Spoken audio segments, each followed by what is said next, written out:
بسم اللہ الرحمن الرحیم۔ صحابی نبی صلی اللہ علیہ وسلم کے پاس آئے، عرض کیا یا رسول اللہ ذہب اہل الدثور بالاجور، یا رسول اللہ جو مالدار صحابہ تھے وہ ثواب میں ہم پہ سبقت لے گئے، وہ تو آخرت میں ہم سے آگے نکل گئے۔ آپ صلی اللہ علیہ وسلم فرمایا کیوں؟ انہوں نے فرمایا یا رسول اللہ ہم بھی روزے رکھتے ہیں، مالدار صحابہ بھی روزے رکھتے ہیں۔ حضرت عمر، یہ جو حضرت عثمان تھے نا، ہمارے یہاں جامع الرشید میں پوری کیلکولیشن کی گئی، جو مالدار صحابہ تھے ان کے اثاثے کتنے تھے؟ 5 ارب روپے، جو اس زمانے کے لحاظ سے ان لوگوں کے اثاثے تھے۔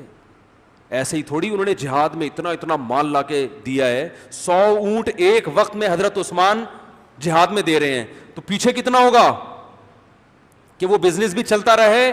100 اونٹ آپ سمجھ 100 لینڈ کروزر سمجھ لیں آپ اس کو، اتنا سرمایہ ایک ایک ٹائم پہ دے دیا کرتے تھے وہ، تو وہ کماتے بھی ہوں گے یا بیٹھ کے پیڑوں سے گرتا ہوگا ان کے اوپر؟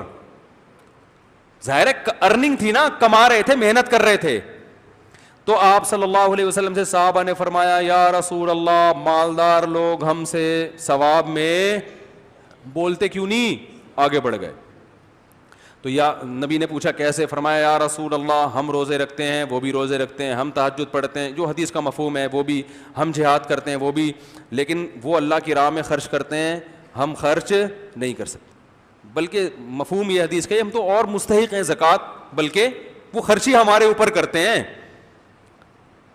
تو پیسے لینے کا تو کوئی ثواب نہیں ہے نا بھائی۔ کوئی بیچارہ غریب ہے زکوٰۃ لے رہا ہے تو زکوٰۃ لینے کا تو کوئی ثواب نہیں، یہ الگ بات ہے اس کی حاجت پوری ہو رہی ہے، دینے والے کو تو ثواب ملے گا، لینے والے کو تو شریعت نے اپریشیٹ کیا ہی نہیں۔ اسے تو کہا ہے کہ استغنا، جتنا اپنے آپ کو لوگوں سے بچاؤ، نہ مانگو، کسی کے سامنے ہاتھ نہ پھیلاؤ۔ تو آپ صلی اللہ علیہ وسلم نے فرمایا میں تمہیں ایک تسبیح بتاتا ہوں، وہ تسبیح تم کر لو گے تو اجر میں مالداروں کے برابر۔ ہر نماز کے بعد 33 دفعہ سبحان اللہ الحمدللہ اللہ اکبر پڑھا کرو۔ ان صحابہ نے یہ تسبیح شروع کر دی، جب مالدار صحابہ کو پتہ چلی تو انہوں نے بھی شروع کر دی۔ تو غریب صحابہ پھر آئے کہ یا رسول اللہ یہ کام تو انہوں نے بھی شروع کر دیا۔ تو آپ صلی اللہ علیہ وسلم نے فرمایا ذالک فضل اللہ یؤتیہ من یشاء، یہ اللہ کا فضل ہے، جس کو چاہتا ہے عطا کرتا ہے۔ بھائی اب اللہ نے ان کو پیسہ دیا، وہ صدقات کر رہے ہیں، تو اب اللہ پر تو کوئی پابندی نہیں لگا سکتا۔ ممکن ہے غریب لوگ پریشان ہو، یار یہ کیا بات ہوئی، یہاں بھی ہم ٹینشن میں اور وہاں بھی کیا ہوں گے، یہاں بھی کھانے کو نہیں مل رہا اور جنت میں بھی مالدار لوگ اوپر چلے جائیں گے، تو ٹینشن تو بڑھ گئی نا غریب آدمی کی۔ تو بھائی ٹینشن لینے کا اس لیے نہیں ہے کہ ایسے امیر مارکیٹ سے شارٹ ہیں جو اتنے نیک ہوں، یہ صحابہ میں ہی تھے۔ آج جب پیسہ آتا ہے تو عیاشی پہلے آتی ہے، پیسہ بعد میں۔ پیسہ بھی آیا نہیں ہوتا، عیاشی کے خیالات۔